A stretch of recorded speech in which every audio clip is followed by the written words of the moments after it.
Welcome to the Office of Undergraduate Research Education series. Today's session is on true crime and research. And this is a part of the Latina Heritage Month. This is a virtual event and it's being recorded. So we ask everyone to mute yourself and turn off your camera to ensure the best experience. If you have any questions, please put it in the chat or you can unmute yourself when invited by the speaker. And this is the event evaluation form. We would love everyone to complete this after the presentation. But we want to remind the Europe, Wilkes, and early exploration scholars that they must complete this in order to get credit for attending today.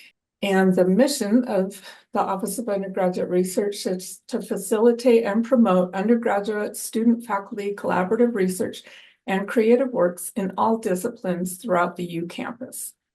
And we would like to acknowledge that this land, which is named for the Ute tribe, is the traditional and ancestral homeland of the Shoshone, Paiute, Goshute, and Ute tribes. The U recognizes and respects the enduring relationship that exists between many indigenous peoples and their traditional homelands. We respect the sovereign relationship between tribe, state, and the federal government, and we affirm the U's commitment to a partnership with Native nations and urban Indian communities through research, education, and community outreach activities.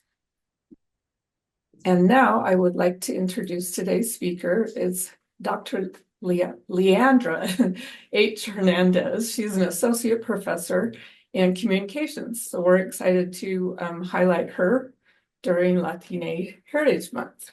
Yes, like Shelly said, my name is Dr. Leandra Hernández. My pronouns are she, her, ella. I am an associate professor and director of graduate studies in the Department of Communication. And today I am thrilled to be talking with you all about ethics, true crime, and research, and also what that means for you all as undergraduate students as you are working on multiple projects, embarking on new ones, and maybe thinking about how to do research on pop culture, media studies, and true crime topics. So on the next slide, as you'll see here for us, in terms of our time together today, our time is going to be spent first and foremost with an overview of a project that I've been working on recently that looks at true crime coverage of the Vanessa Guillén case. And I don't know if you all remember hearing about her case in recent years, but she was a service member from Houston, Texas, who was murdered while she was in the service. And I'll talk about this a little bit more in the next few slides, but her case really took the media and pop culture by storm, especially because when she was murdered, several legislative updates during the Biden administration came out that were hoping to address gender violence and violence writ large in the US military. So we're going to be talking about true crime and ethics through that case lens. And as we're working through our time together today, I'll share some updates with you about true crime's rising popularity, or in other words, why do we care about true crime so much as a country and also just as a larger group of consumers.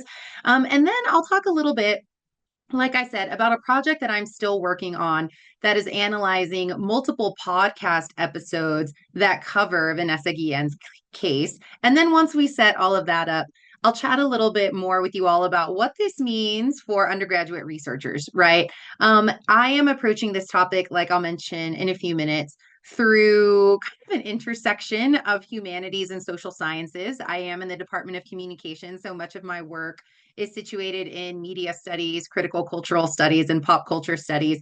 But there's a little bit of something here for everyone. And for those of you who might be in STEM backgrounds, I hope you all can get some new ideas about what research might look like for you and what fun projects might look like and be on the horizon.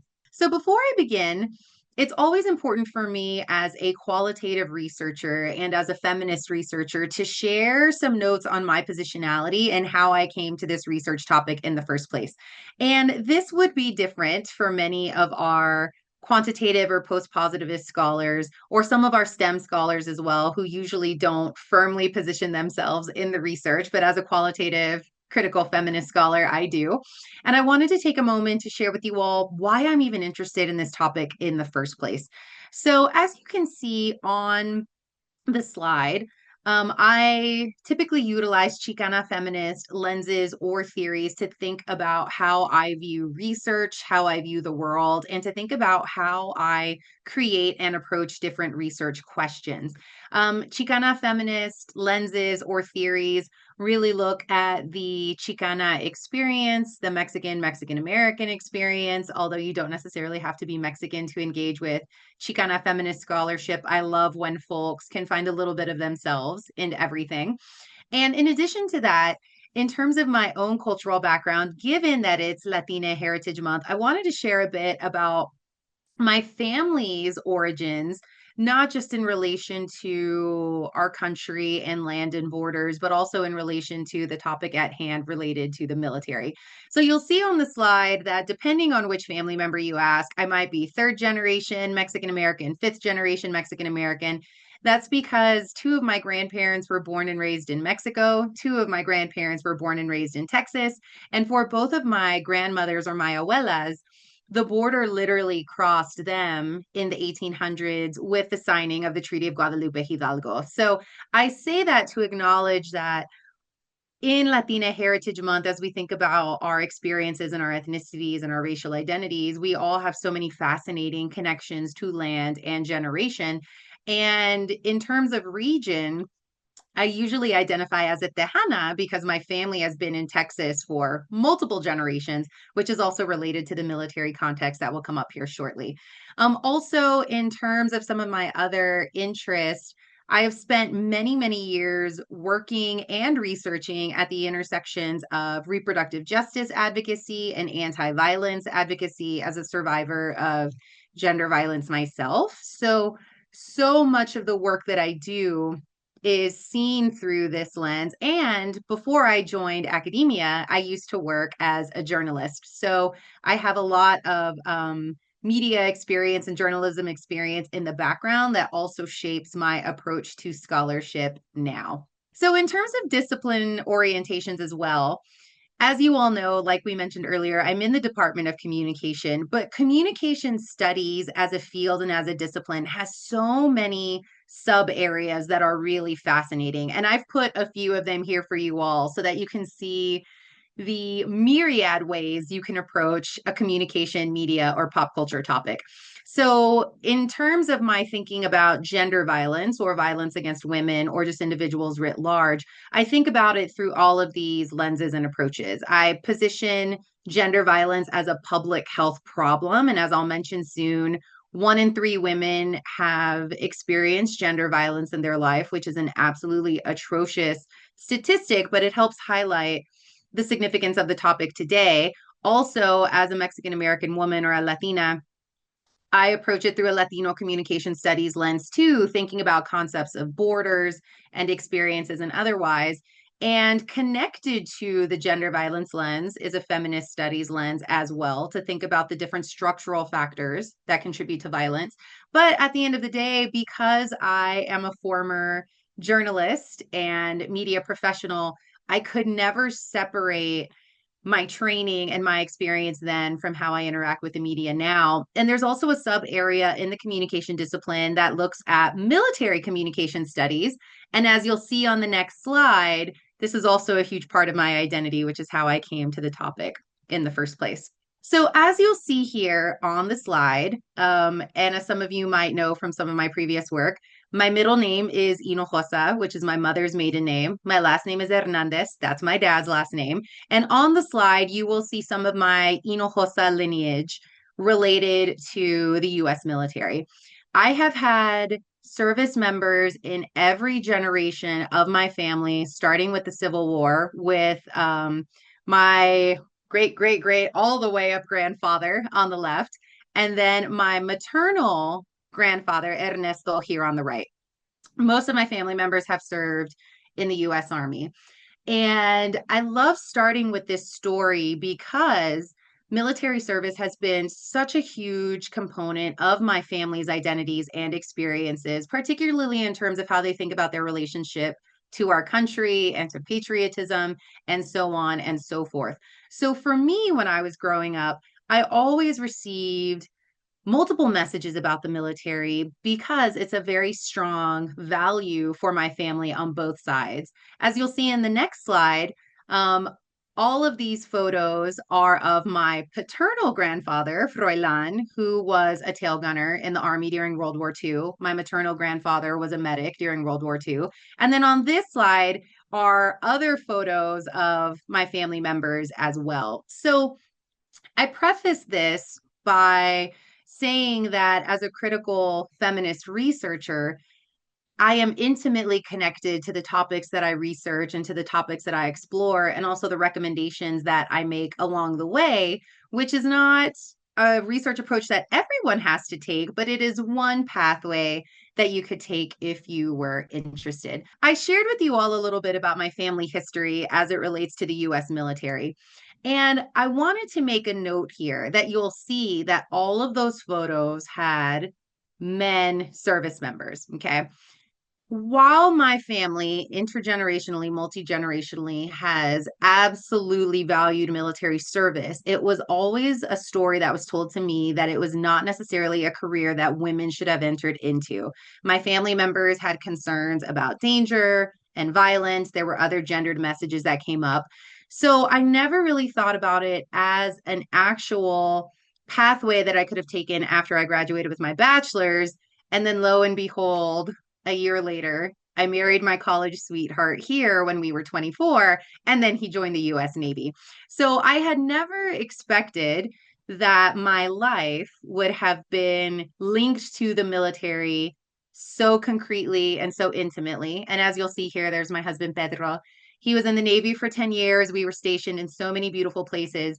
And as a military spouse then, and as a veteran spouse now, I have done a ton of work on anti-violence advocacy in the US military too, which also shapes my approach to the topic. And all of this is to say that when it comes to thinking about gender violence in the US military, for me, it's not simply a topic to research, but it is something that I am intimately and ethically connected to as well. Okay, so that brings us to the Vanessa Guillén case. As I just mentioned to you all, the military has been an institution and a value in my home for multiple generations. And when I first found out about what happened to Vanessa Guillén, I was absolutely gutted. And there are more connections here to the research topic as well. Vanessa Guillén, as you can see here on the left, was an Army private first class service member. And in April 2020, right after COVID happened, she was reported missing from Fort Cavazos, which was formerly known as Fort Hood, near Killeen, Texas. Now, content warning, because of the context of this talk, there's going to be a lot of conversations of violence, and I just wanted to let you all know that so you can adjust accordingly as you need to. So Vanessa Guillén was later found bludgeoned to death by another service member. And then her remains were later found dismembered and burned in June of 2020. Now, the individual who murdered Vanessa Guillén fled the scene and then um, died by suicide when he was apprehended, or when officers were trying to apprehend him. His girlfriend later spoke about how she assisted him with this process, and then she was sentenced to the maximum of 30 years in her role in covering up the murder.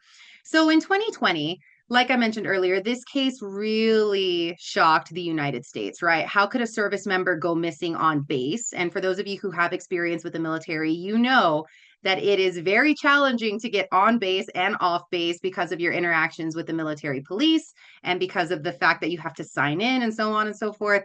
Moral of the story, disappearing on a military base should not be an easy thing that happens. Further, Vanessa Guillén was born and raised in Houston, Texas, just like I was.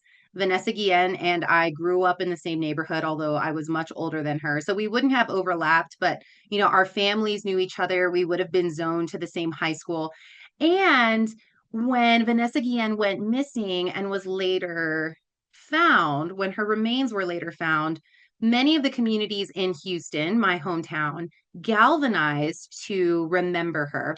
So, Houston Muralist commenced a series of 20 murals in the city to honor her 20 years of life. And these are two of the murals that you can see here. These are photos that I took. And the murals serve an important counter narrative to news discourses and others that only focused on her death or the gruesome details of how she was murdered. So these are two more of the murals that caught national attention. The one on the left is from North Houston. It's actually on the side of a mercado or a local meat market. The one on the right is from North Houston, right outside of downtown. And as you can see here, the red, white, and blue of the American flag highlights justice for Vanessa over and over and over. The one on the left is such a beautiful mural because it highlights her bicultural nature of being a Mexican American woman serving the United States military. And then you can see how both of the flags are woven together behind her.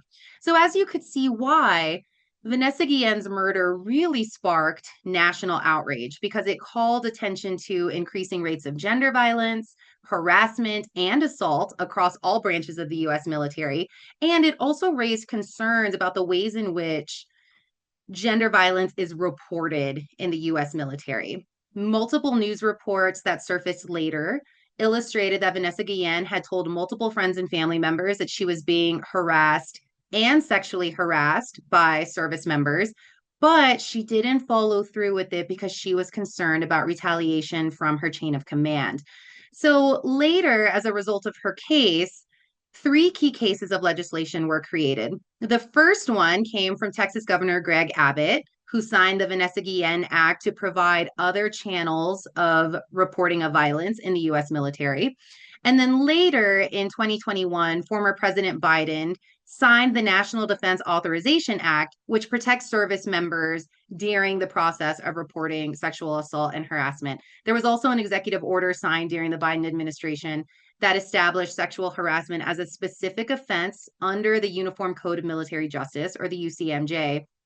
And I want us to note here that this first instance in the UCMJ happened in 2022. So before 2022, there was nothing in the UCMJ that established sexual harassment as a specific offense. So, on the one hand, we have all of these different discourses surrounding her death in the media that talked about how she was murdered, the details of her murder, and the spectacle of it, for lack of a better term. But then, on the other hand, you have all of these other murals and counter narratives that are serving another effort trying to rememorialize her in a different way. And this is one of my favorite murals that surfaced after her murder, which says, "Cuántos más sin justicia," or in English, "How many more without justice?" And this mural is in my parents' neighborhood on the side of a local business. And as you can see, it's Guillen from her uniform, but she is intentionally faceless. And the artist left her faceless to show that the body, the theme of violence and lack of justice could really be applied to any service member. So, with this as the backdrop, now we can transition to the next slide, which talks more about gender violence and true crime writ large. All right. So, like I mentioned earlier, when thinking about violence against women, the statistics are pretty atrocious. According to the United Nations, violence against women is defined as any act of gender-based violence that results in or can result in physical, sexual, or mental harm or suffering to women. And according to UN Women in 2022, an estimated 736 million women, almost 1 in 3, have been subjected to some form of violence, right? So you'll remember earlier that I mentioned that in much of my work, I position gender violence as an intentional public health problem, and this is why. Gender violence is not just limited to one isolated act of violence, but rather is linked to larger constellations of violence that also have, as you can see on the slide, significant health problems. And as you could probably guess, because of the prevalence of gender violence and because of the nature of the true crime genre itself, true crime is obsessed with talking about gender violence. So that's why I always like starting my talks with the question, what's the deal with true crime and why are we as a society so obsessed with it?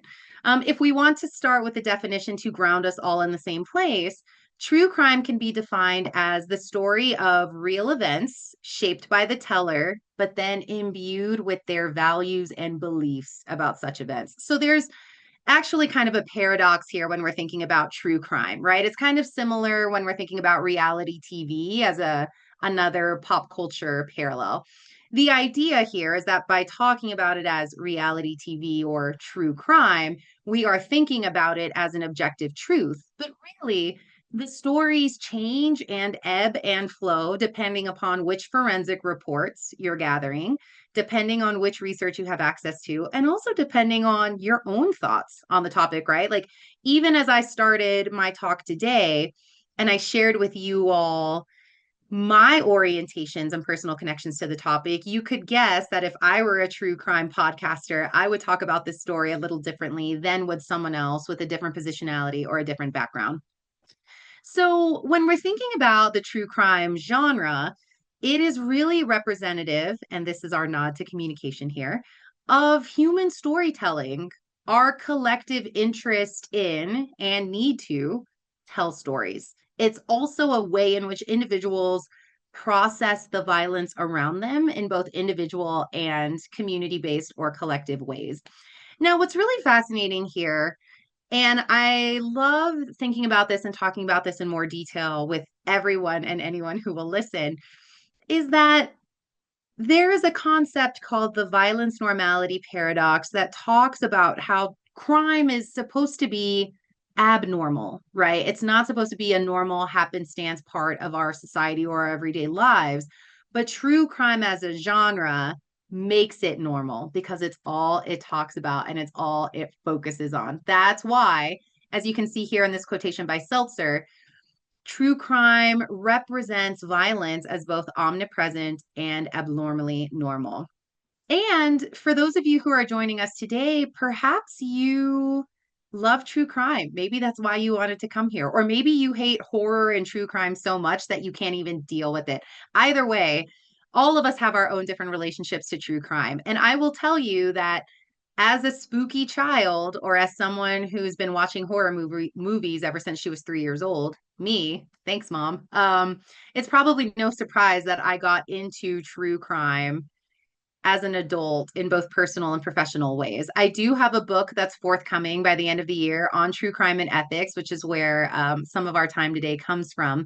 And I always like to joke with people that the soundtrack of my youth was the narrator from Forensic Files. It was something I used to watch with my mom, with my grandma. My mom is also a spooky person. She also loves horror movie and true crime.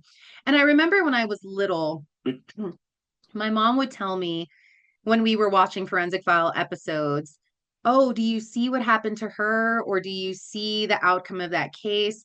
Essentially, in other words, my mom would tell me that when watching Forensic Files crimes, it would teach me ways to be safe. It would teach me about the failures of the criminal justice system or sometimes their successes.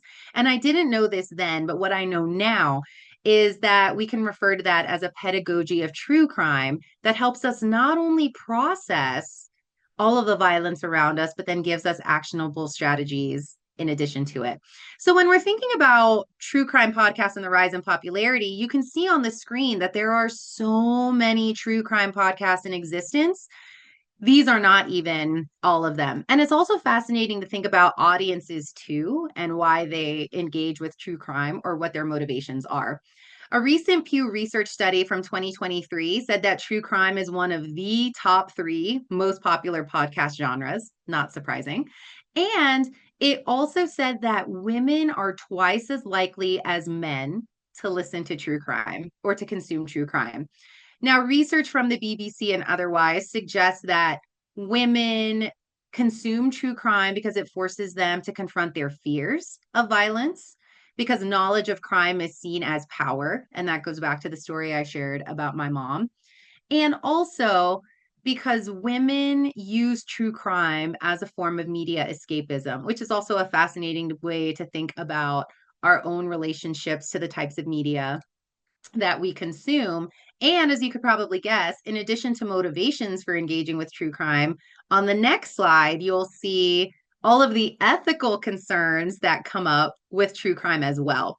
So, what I've provided here is just a quick overview, kind of like a snapshot of what current academic research is saying about true crime. So, there are ethical concerns about creators and genre, meaning that historically, most true crime podcasts focused on white crime while driving racial stereotypes, which also raises questions about the ethics of storytelling. There are also concerns about the perceived moral compass, or in other words, concerns that people who consume true crime have questionable moral intentions.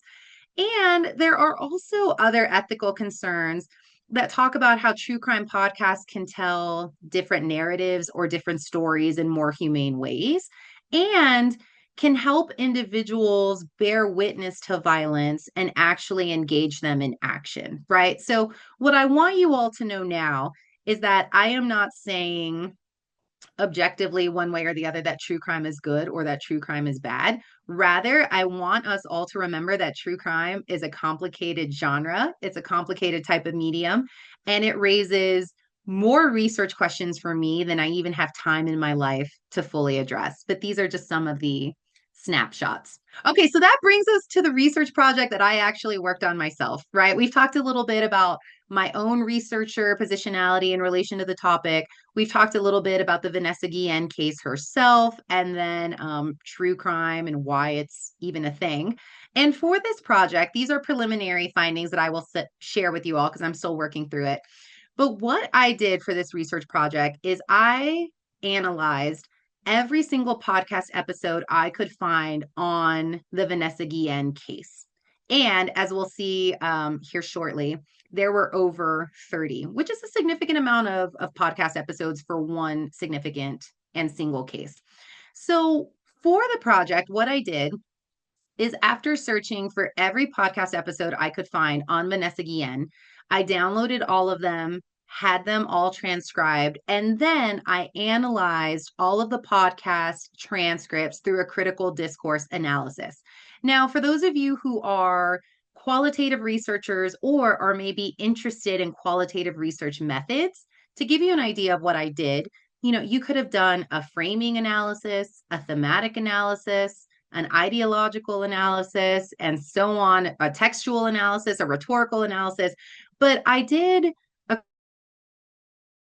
critical analysis because I specifically wanted to focus on ideology, institutions, structures, and power. In other words, I wasn't just curious about how podcasters talked about the Vanessa Guillén case. I wanted to see how they were talking about the causes, the effects, and the impacts of it too. There's a ton of research that highlights how news and journalism discourses about gender violence talk about them as isolated events, not interconnected structural events. So that was kind of also on my mind. And I also wanted to think about what sorts of values were coming through in the research itself too. So, as you can see here in the second point, if you wanted to do a critical discourse analysis, and again, you're critically analyzing the discourses in the podcast transcripts for this example, you would one, identify the text, immerse yourself in them, reading, rereading, taking notes, coding the data, categorizing it, etc. You would analyze the context, shaping it as well, which is why I started the talk with a focus on legislation and all of the other factors surrounding her death. And then you acknowledge how your own identity shapes the analytical process, which is also why I started my talk by focusing on my positionality as well.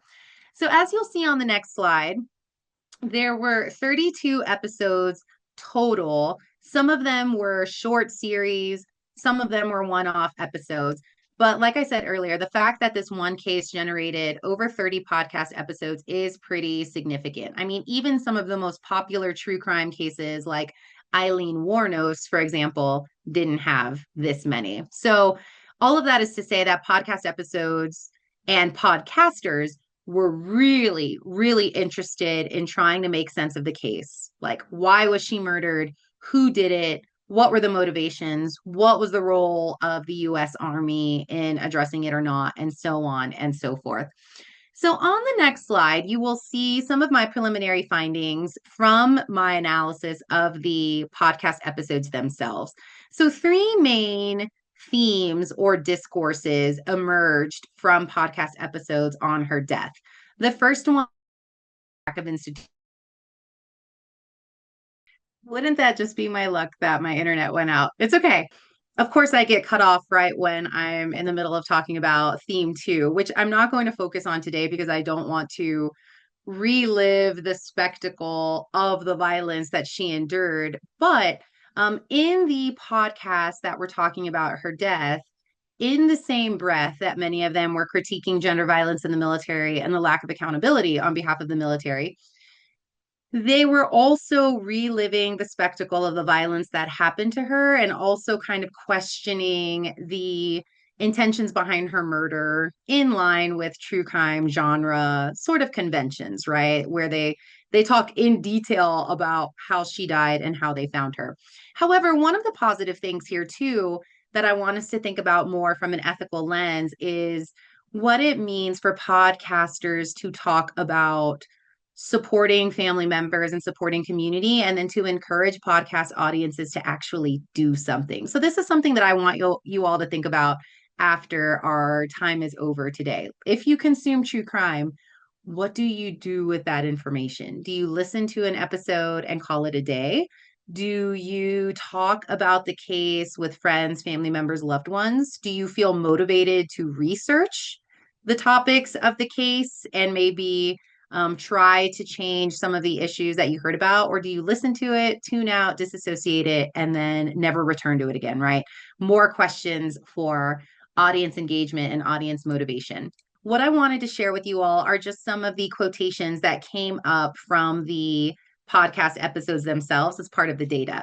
So, as you can see here in critiques of gender violence in the military, the podcast episode Facing Evil, Murder on a Military Base said, essentially, as you can see, the Army declared Vanessa Guillén to be AWOL, but they didn't have protocols in place to find her. They didn't try to find her because the base was running at a minimal level because of COVID.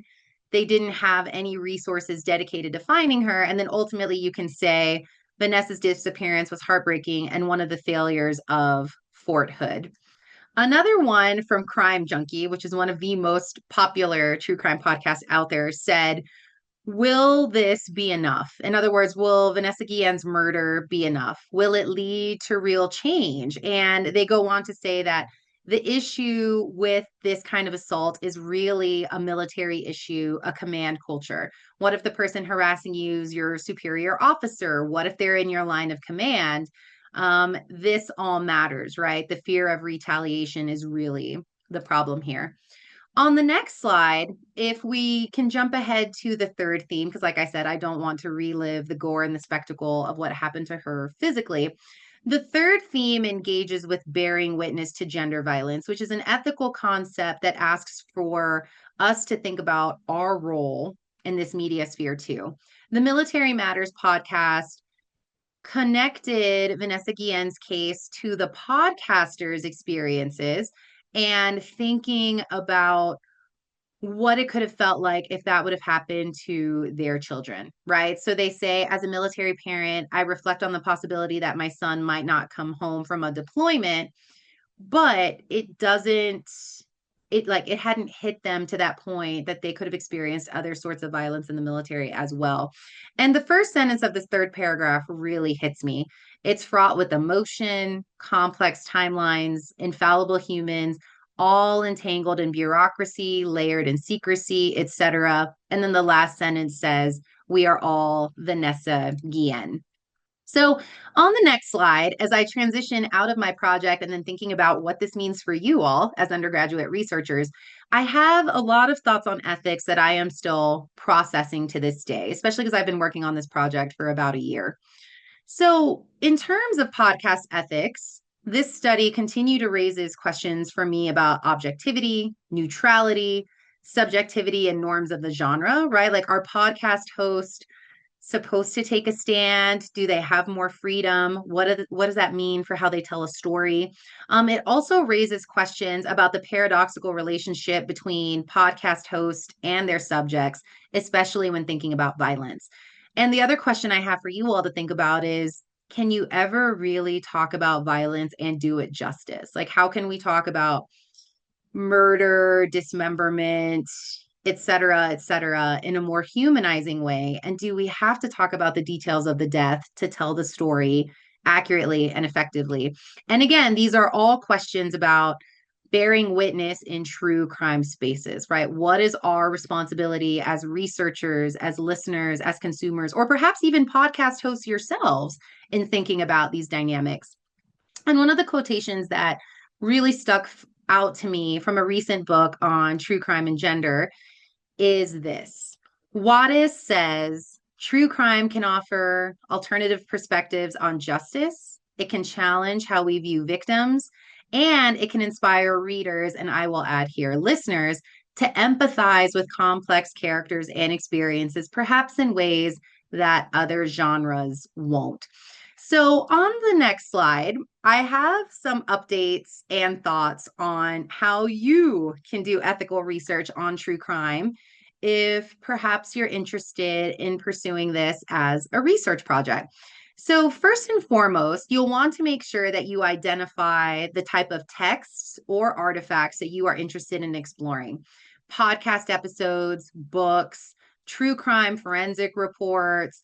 There are also TikTok videos out the wazoo that you could look at, or even documentaries. A future study that I'm going to do that's also in the works is going to analyze the documentaries on Vanessa Guillén's case in relation to the true crime podcast to get a larger sense of what the true crime media sphere is saying about this case.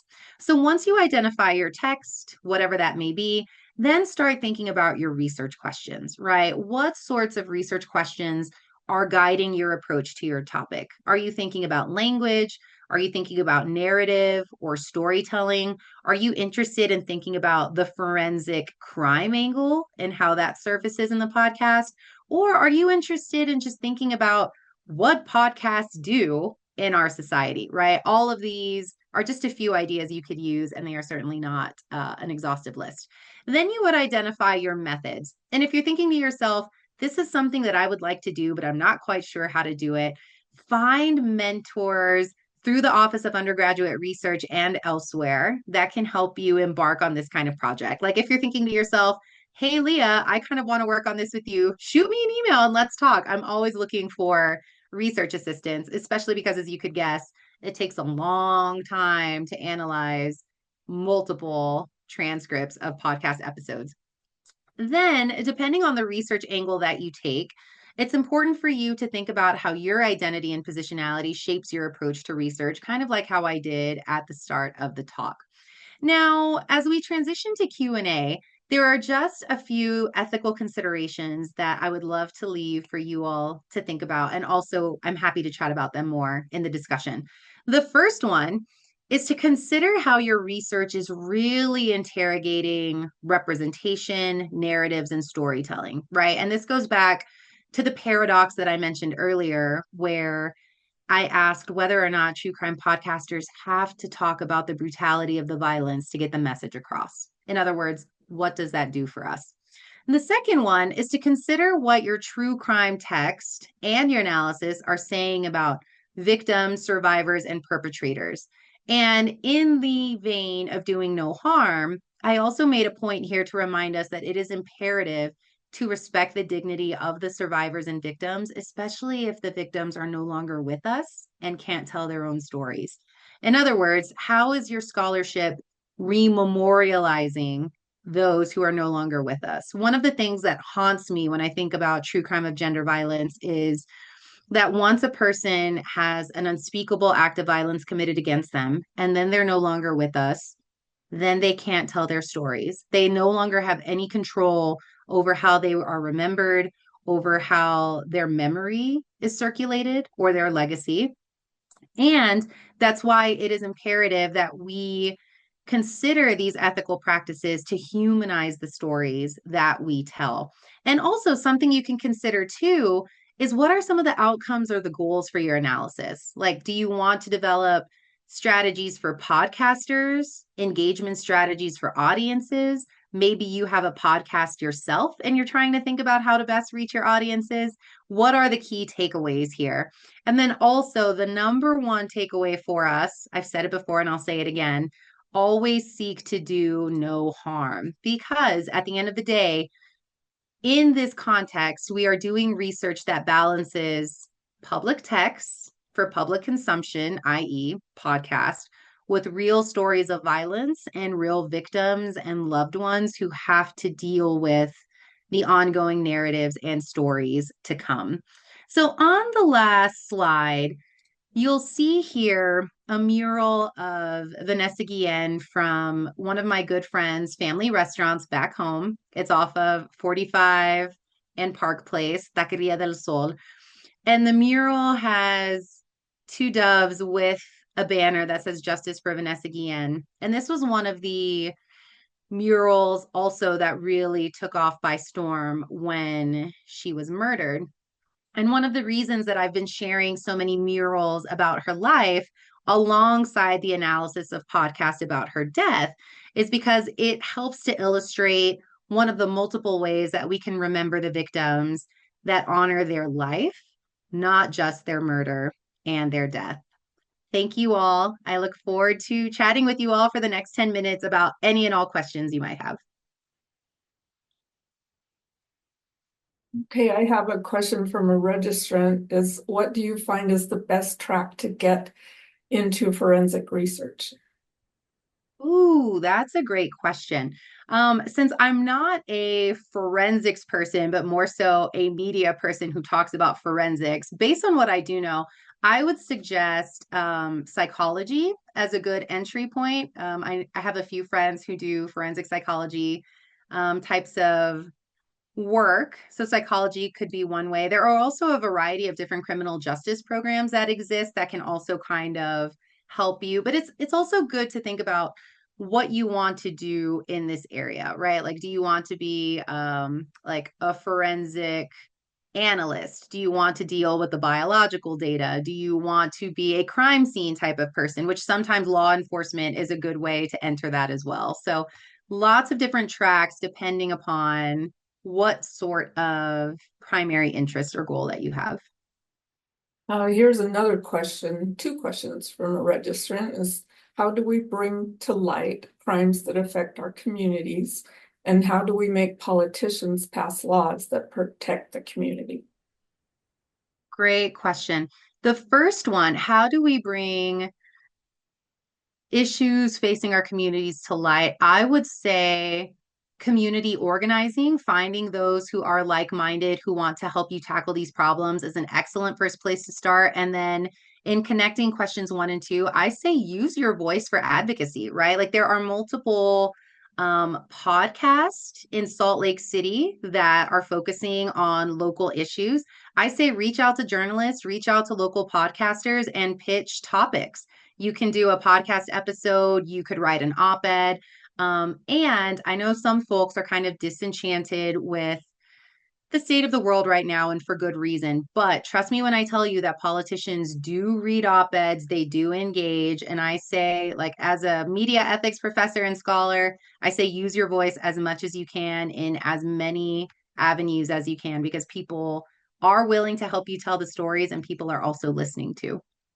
Well, if nobody else has a question, I have one more from a registrant is, do you work on Chicano X Latin detective novels? Oh, I don't, but I love reading them. And I am also, remember when I said earlier that I have so many thoughts about all of the research topics I want to do and not enough time in my life to do them? This is one of them because, here I'm focusing on podcasts. I also have a parallel project that's focusing on murals as sites of like memory and cultural memory. Then another one that I want to work on also focuses on the ways in which these stories are told in novels, both fictional and nonfiction. So when I say to you all as our young researchers here, the sky is the limit when it comes to all of the things that you could be researching. So if you're thinking to yourself, this is this is a topic or any other topic that I'm interested in, I really want to pursue, find a faculty member to help get you on the analysis train and just start doing it. Okay, thank you so much, Dr. Hernandez. This was very interesting, very. I want to remind everyone about the event evaluation. I'll put the link in the chat again. And just remember the Europe, Wilkes, and early exploration scholars must complete it to get credit for attending today. And I just want to remind everybody, the Office of Undergraduate Research, we're located across from the parking lot in the Union in the SIL Center, where our website is our.utah.edu, and you can email us at our@utah.edu. And thank you again, Dr. Hernandez. Yeah, of course. Thank you. And like I said, if anyone here has questions about research or wants to connect, by all means, please feel free to shoot me an email. I'm always happy to chat.